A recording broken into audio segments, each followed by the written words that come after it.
I welcome you all in this class. Topics for discussion in this class are meaning of utility, marginal utility, total utility, and relation between total utility and marginal utility. So let us discuss about utility. Utility किसी भी product की एक ऐसी quality या क्षमता होती है जो हमारी वांट्स को सेटिस्फाई करती है। हम लोग अपने डेली लाइफ में बहुत सारी चीज़ों को यूज़ करते हैं। एज ए स्टूडेंट आप स्टेशनरी का यूज़ करते हैं, नोटबुक्स का यूज़ करते हैं, बुक्स का यूज़ करते हैं, यूनिफॉर्म का यूज़ करते हैं और बहुत सारी प्लेइंग आइटम्स का यूज़ करते हैं। और डेली लाइफ में जो हमारे ईटेबल्स हैं हम उनका यूज़ करते हैं। और भी डेली लाइफ में हमारी बहुत सारी आवश्यकताएं हैं। हम ट्रैवलिंग करते हैं, टीवी देखते हैं। हर चीज़ जो भी हम इस्तेमाल करते हैं, कुछ भी, हर वस्तु जिसका भी हम यूज़ कर रहे हैं वो हमारी इच्छाओं को पूरा करती है। और इस वांट सेटिस्फाइंग पावर को या इस प्रोडक्ट की जो पावर है या क्षमता है या क्वालिटी है हमारी इच्छाओं को पूरा करने की, इसी को हम यूटिलिटी कहते हैं। In other words, utility refers to want satisfying power of a product. कोई भी प्रोडक्ट जिसका भी हम इस्तेमाल कर रहे हैं वो हमारी इच्छा को पूरा करता है और इसी गुण को हम क्या कहते हैं? यूटिलिटी कहते हैं। किसी व्यक्ति को प्यास लगी है, ही ड्रिंक्स वाटर। भूख लगी है तो वो खाना खाता है। सो ये सारी चीज़ें क्या है, उससे हमें एक तरह से यूटिलिटी मिलती है, उपयोगिता मिलती है। इसलिए हम लोग अलग अलग चीज़ों का इस्तेमाल करते हैं या we use different type of goods and services because every item, every good or the service, it has the power of satisfying our wants. This power is known as the utility. Now, how the utility is measured? हम utility को कैसे मापते हैं, उसका माप कैसे किया जाता है?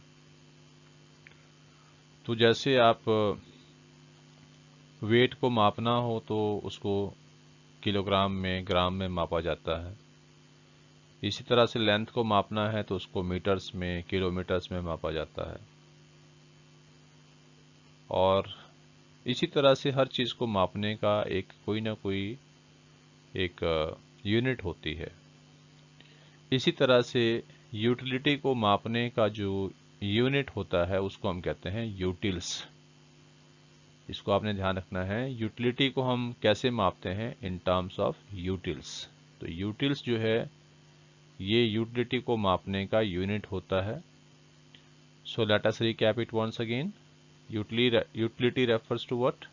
Want satisfying power of the product.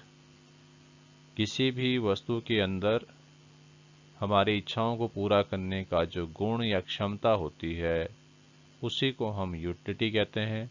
और यूटिलिटी को कैसे मापा जाता है? यूटिलिटी का जो मापने का यूनिट है वो क्या है? Utils.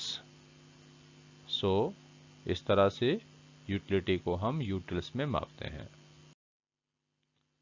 So let us discuss about cardinal utility. Cardinal utility का मतलब है जब हम यूटिलिटी को नंबर्स में मापते हैं, लाइक 1 2 3 4।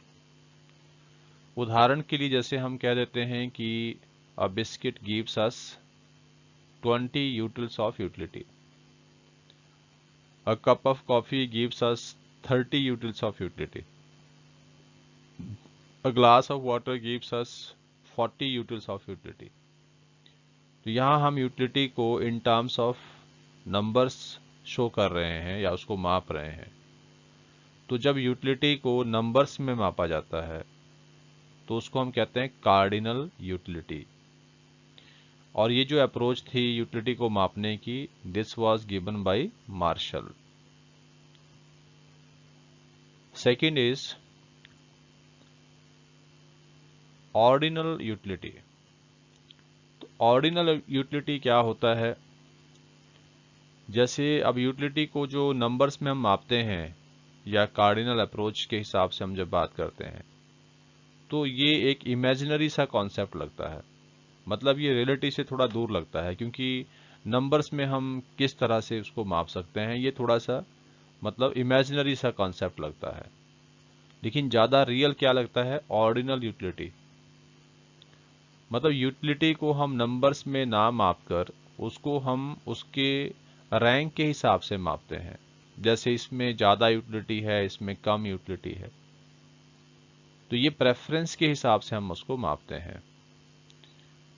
तो जैसे हम मान लीजिए सपोज कि मार्केट में जाते हैं और कोई प्रोडक्ट हमें चाहिए, मान लो हमें टूथपेस्ट चाहिए, तो आपको पता है टूथपेस्ट के बहुत सारे ब्रांड्स हैं मार्केट में। तो कोई भी कंज्यूमर अपने हिसाब से first, second, third preference choose करके रखता है कि मुझे सबसे पहले ये वाला ब्रांड चाहिए, अगर ये नहीं है तो दूसरा ये, और अगर ये भी नहीं तो तीसरा ये। इसका क्या मतलब हुआ कि जब आप सबसे पहले जिस ब्रांड को पूछ रहे हैं या मांग रहे हैं वो आपके लिए सबसे ज़्यादा यूजफुल है, आपको सबसे ज़्यादा यूटिलिटी उस प्रोडक्ट से मिलती है। और अगर वो नहीं है तो फिर आप दूसरी ऑप्शन पे जाते हैं। तो इसका मतलब है दूसरे वाला जो आपको सेटिस्फेक्शन देता है वो फर्स्ट से कंपैरेटिवली कम देता है। तो इसी तरह से जब हम यूटिलिटी को हाई या लो रैंक्स में मापते हैं तो उसको हम कहते हैं ordinal utility. So let us discuss about marginal utility and total utility. Marginal utility का मतलब है कि जो भी एडिशनल यूनिट हम किसी भी चीज़ की यूज़ करते हैं उससे हमें कितना यूटिलिटी मिलता है, उसको हम कहते हैं मार्जिनल यूटिलिटी। जैसे सपोज यहाँ जब हमने फर्स्ट यूनिट का यूज़ किया तो हमें उससे कितने यूटिल्स मिले? यूटिलिटी के 8 यूटिल्स। ये पहली यूनिट का यूज़ करने से हमें यूटिलिटी मिली है, इसको हम कहते हैं मार्जिनल यूटिलिटी। इसी तरह सपोज जब हमने दूसरा यूनिट यूज़ किया तो उस दूसरे यूनिट से हमें कितना यूटिलिटी मिला? वो मिला 6। तो ये 6 क्या है? ये भी सेकंड यूनिट की मार्जिनल यूटिलिटी है। उसके बाद जब हमने थर्ड यूनिट यूज़ किया तो उससे हमें कितना यूटिलिटी मिला? 4। This is again the marginal utility. इसी तरह फोर्थ, फिफ्थ, सिक्स्थ यूनिट जब हम यूज़ कर रहे हैं तो उससे उन आइटम पर्टिकुलर से हमें जो यूटिलिटी मिलती है उसको हम कहते हैं मार्जिनल यूटिलिटी। अब टोटल यूटिलिटी क्या है? टोटल यूटिलिटी का मतलब है कि जब हम सभी यूटिलिटीज़ को जोड़ देते हैं, जितनी हमें हर आइटम से मिली हुई यूटिलिटी है उसको हम जोड़ देते हैं, उसको ऐड कर देते हैं, उसको हम कहते हैं टोटल यूटिलिटी। जैसे सपोज हमने फर्स्ट आइटम यूज़ किया तो हमें यूटिलिटी कितना मिला था? 8। तो यहाँ पर टोटल भी कितना होगा? 8। जब हमने सेकेंड आइटम को यूज़ किया था तो उससे यूटिलिटी मिला 6, तो ये मार्जिनल हुआ 6। लेकिन जब अगर हम ये कहें कि दोनों से हमें टोटल कितना मिला है तो फिर क्या करना पड़ेगा? 8 प्लस 6, दोनों को प्लस करके कितना आएगा? ये 14। तो यहाँ टोटल यूटिलिटी कितनी है दोनों आइटम से? 14 है। इसी तरह से जो थर्ड आइटम है उसका मार्जिनल यूटिलिटी कितना है? 4 है। लेकिन तीनों का अगर हम मिला लें, तीनों की यूटिलिटी कितनी है? 18 है। इसी तरह चारों यूनिट्स को अगर हम यूज़ कर रहे हैं तो यूटिलिटी कितनी है? 20 है। और पांचों को यूज़ करने पर भी यहाँ पर ये 20 है। और 6 की 6 आइटम्स को जब हम यूज़ करते हैं तो उससे टोटल कितना मिल रहा है? हमें 18 मिल रहा है, क्योंकि यहाँ पर मार्जिनल यूटिलिटी क्या हो गई है? -2 हो गई है। मतलब अल्टीमेटली हम टोटल यूटिलिटी को कैसे निकालते हैं? हम मार्जिनल यूटिलिटीज़ को ऐड करते जाते हैं और उसी से हम क्या निकालते हैं? Total utility. इसलिए टोटल यूटिलिटी निकालने का फॉर्मूला क्या है? Total utility is equal to sigma M U. Sigma मतलब प्लस करना, जोड़ना। तो जब हम मार्जिनल यूटिलिटीज को जोड़ देते हैं तो क्या बनता है, टोटल यूटिलिटी बनती है। इसी तरह से अगर हमने किसी भी nth आइटम का मार्जिनल यूटिलिटी निकालना हो, कोई सी भी आइटम हो उसका हमने मार्जिनल यूटिलिटी निकालना हो, तो उसके लिए फार्मूला क्या लगता है, total utility of nth item minus total utility of n minus 1th item. जैसे सपोज आपको यहाँ पर फोर्थ यूनिट का मार्जिनल यूटिलिटी निकालना है, फोर्थ का, और आपको मार्जिनल दिया नहीं है। यहाँ तो शेड्यूल में आप देख रहे हैं, आपके सामने है, लेकिन सपोज नहीं दिया है तो आप कैसे निकालेंगे। आपको क्या करना है, टोटल यूटिलिटी चेक करना है इस आइटम का, मतलब इस आइटम तक टोटल यूटिलिटी कितनी है। फोर्थ आइटम मतलब 4 आइटम्स यूज करने पर टोटल यूटिलिटी कितनी है, 20 है। अब आपने n माइनस 1th आइटम लेनी है, मतलब n से एक पिछली आइटम, जैसे n कितना था, फोर्थ आइटम थी, तो n माइनस 1th क्या होगा, थर्ड आइटम। तो थर्ड आइटम तक हमारी टोटल यूटिलिटी कितनी थी, 18 थी। तो फोर्थ आइटम तक टोटल यूटिलिटी थी हमारी 20 और थर्ड आइटम तक हमारी टोटल यूटिलिटी थी 18। तो अब इन दोनों का जो डिफरेंस है वो कितना है, मतलब हम यहाँ पर डिफरेंस कैलकुलेट करेंगे। फोर्थ आइटम की मार्जिनल यूटिलिटी कितनी होगी, 20 माइनस 18 मतलब कि 2। जैसा आप यहाँ देख रहे हैं ये कितना बनता है, इट बिकम्स 2।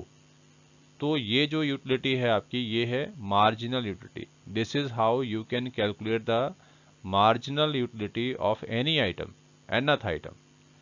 nth आइटम की मार्जिनल यूटिलिटी निकालने के लिए आपको उस आइटम तक जो टोटल यूटिलिटी है सभी आइटम्स की, उसमें से आपने लेस करना है, उससे पिछली आइटम तक जितनी टोटल यूटिलिटीज हैं उसको आप लेस करेंगे, तो आपको उस आइटम का जो मार्जिनल यूटिलिटी है उसको आप कैलकुलेट कर सकते हैं।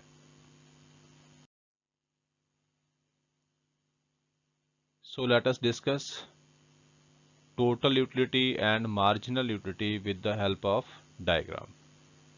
जैसे आप ये शेड्यूल हम ऑलरेडी डिस्कस कर चुके हैं, ये marginal utility of x item है। जैसे जैसे हम x की ज़्यादा यूनिट्स का इस्तेमाल करते हैं, उसकी जो मार्जिनल यूटिलिटी है वो आपको यहाँ दिखाई गई है। जैसे ये 8 है, 6 है और ये 4 है, ये लगातार यहाँ पर डिक्रीज होती दिखाई दे रही है। और जो टोटल यूटिलिटी ऑफ x है उसको आप कैलकुलेट कर सकते हैं, मतलब जब आप मार्जिनल यूटिलिटीज़ का को ऐड करते हैं, इनका सम टोटल निकालते हैं, तो ये आपके पास टोटल यूटिलिटी बन जाती है। जैसे आप जब इनको प्लस करते जाएंगे, पहले 8 है, 8 प्लस 6 14 है, 14 प्लस 4 18 है, इस तरह से आप टोटल यूटिलिटी को निकाल सकते हैं। और अगर आपको मार्जिनल यूटिलिटी निकालनी हो तो आप टोटल यूटिलिटी में से निकाल सकते हैं। जैसे अगर हमें सेकंड आइटम का निकालना है तो फिर 14 माइनस 8 करेंगे तो 6 आ जाएगा। इसी तरह 18 माइनस 14 करेंगे तो ये 4 आ रहा है थर्ड आइटम के लिए। तो इस तरह से आप इनको कैलकुलेट कर सकते हैं। नाउ लेट अस अंडरस्टैंड कि ग्राफिकली जब हम इसको प्रेजेंट करते हैं तो इसका डायग्राम किस तरह से बनता है। जैसे अगर आप यहाँ देखें तो जो एक्स एक्सिस है उस पे हमने क्या शो किया है, उस पे यहाँ पर जो है वो क्वांटिटी को शो किया गया, जितनी आइटम्स को हम यूज़ कर रहे हैं। और वाई एक्सिस पर जो है वो मार्जिनल यूटिलिटी या टोटल यूटिलिटी को शो किया गया है। तो आप देखेंगे कि फर्स्ट आइटम का जो मार्जिनल यूटिलिटी है वो कितना है, 8 है, और टोटल भी कितना है, 8 है। तो फर्स्ट आइटम यहाँ है और फर्स्ट आइटम की मार्जिनल और टोटल दोनों ही क्या है, 8 है। ये इस पॉइंट पर है यहाँ पे। और उसके बाद जब हमने सेकंड आइटम को यूज़ किया तो सेकंड का जो मार्जिनल है वो 6 है। आप देख रहे हैं यहाँ पर है ये 6, ये नीचे आ रहा है एट दिस पॉइंट। जबकि टोटल कितना बन रहा है, 14। तो 14 आप ग्राफ में ऊपर को यहाँ शो करेंगे तो ये 14 बन जाता, देखिए यहाँ पे this becomes 14 here at this point. मतलब जब हमने 2 आइटम्स को यूज़ किया तो यहाँ पर ये 6 है आपका मार्जिनल और टोटल कितना बना, 14। तो यहाँ पर आपने ये इस तरह से आप इसका पॉइंट प्लॉट करेंगे। थर्ड आइटम का जो मार्जिनल था 4 था, तो जैसे आप देख रहे हैं यहाँ 4 है ये, और टोटल कितना बन रहा है, 18। तो ये जो आपका 18 है ये टोटल यहाँ पर है, दिस इज 18 हियर। और उसके बाद जब आप फोर्थ आइटम पे जाते हैं तो उस समय मार्जिनल कितना है, 2 है। ये मार्जिनल 2 है जैसे आप देख रहे हैं यहाँ पर। और टोटल कितना बनता है, टोटल बनता है 20, तो ये आपका यहाँ पर 20 आ जाता है एट दिस पॉइंट। और उसके बाद फिफ्थ आइटम का जो मार्जिनल है वो 0 है। जैसे यहाँ पर फिफ्थ आइटम का क्या दिखाया गया है, ये 0 दिखाया गया है मार्जिनल। लेकिन फिफ्थ आइटम पे जो TU है वो मैक्सिमम है। जैसे यहाँ पर ये 20 था पहले वाले में फोर्थ यूनिट पे, तो फिफ्थ यूनिट पर भी ये 20 है, ये यहाँ पर भी 20 है। और जब हमने सिक्स्थ आइटम को यूज़ किया तो यहाँ पर जो MU था ये माइनस था, ये नेगेटिव में आ गया -2। और जो टोटल है वो कितना है, वो 18 है। टोटल यहाँ पर कम हो रहा है, डिक्रीज हो रहा है। So this is how we can draw the diagram for marginal utility and total utility. तो जब आप इन पॉइंट्स को प्लॉट करते हैं तो उसके बाद आप उनको ज्वाइन कर लीजिए।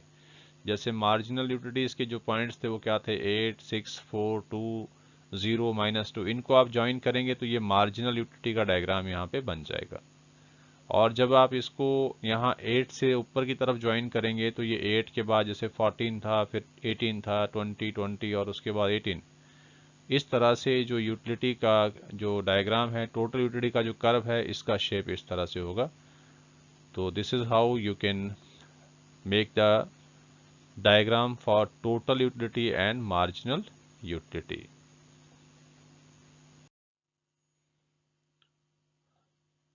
So let us discuss the relation between TU and MU. TU और MU में क्या रिलेशन है उसको समझते हैं। TU is equal to sigma MU। जब हम मार्जिनल यूटिलिटी का सिग्मा निकालते हैं, टोटल निकालते हैं, सम टोटल निकालते हैं, तो उसको क्या बोलते हैं, टोटल यूटिलिटी। दूसरा पॉइंट है कि टिल MU इज पॉजिटिव, जब तक MU का वैल्यू पॉजिटिव है तब तक आपका जो TU है वो क्या है, इंक्रीज होगा। क्योंकि MU को ऐड करने से ही टोटल यूटिलिटी बनता है। तो जब तक MU पॉजिटिव रहेगा टोटल यूटिलिटी इंक्रीज करेगा। नेक्स्ट पॉइंट है कि जब MU 0 हो जाता है उस समय टोटल यूटिलिटी जो है वो मैक्सिमम हो जाती है। जैसे आप इस डायग्राम में भी देख सकते हैं, यहाँ पर फिफ्थ यूनिट पर जो है आपका MU क्या है, 0 है। और फिफ्थ यूनिट पर टोटल जो यूटिलिटी है वो कितना है, 20 है यहाँ पे। जैसे ये MU था 5 यूनिट पे, ये 0 था, लेकिन यहाँ टोटल यूटिलिटी क्या है इस पॉइंट पे, ये 20 है, ये मैक्सिमम है। अगला पॉइंट है व्हेन MU इज नेगेटिव। जब MU नेगेटिव हो जाता है उस समय TU जो है इट स्टार्ट्स डिमिनिशिंग। तो TU जो है वो कम होना शुरू हो जाता है। जब MU नेगेटिव होता है, जब MU माइनस में हो जाता है तो टोटल यूटिलिटी यहाँ पर डिक्रीज होना शुरू हो जाता है, कम होना शुरू हो जाता है। एंड लास्ट पॉइंट इसका है कि TU decreasing MU implies that TU is increasing at the diminishing rate। जब MU जो है वो डिक्रीज हो रहा होता है, जैसे आप देख रहे हैं यहाँ पर ये लगातार कम हो रहा है, मतलब जैसे पहले 8 था, फिर 6 हुआ, फिर 4 हुआ, फिर 2 हुआ, 0, -2, तो MU लगातार क्या हो रहा है, कम हो रहा है। तो जो डिक्रीजिंग MU है, जैसे ये ग्राम यहाँ पर जो डायग्राम है, ये किस चीज़ का है, ये आपका MU का है। तो MU लगातार कम हो रहा है। तो डिक्रीजिंग MU का मतलब क्या है कि TU is increasing at the decreasing rate. देखो जो MU है इसको हम कह सकते हैं rate of change in the total utility. तो जब आपका MU डिक्रीज हो रहा है तो उस समय जो टोटल यूटिलिटी है वो डिक्रीजिंग रेट पे बढ़ रही है। ये बढ़ तो रही है लेकिन कौन सी रेट पे बढ़ रही है, ये डिक्रीजिंग रेट पे बढ़ रही है। So this was the relation between total utility and marginal utility. So dear students, if you find this content meaningful and helpful to you, then please share it to other students also, those who can be benefited from this. Thank you.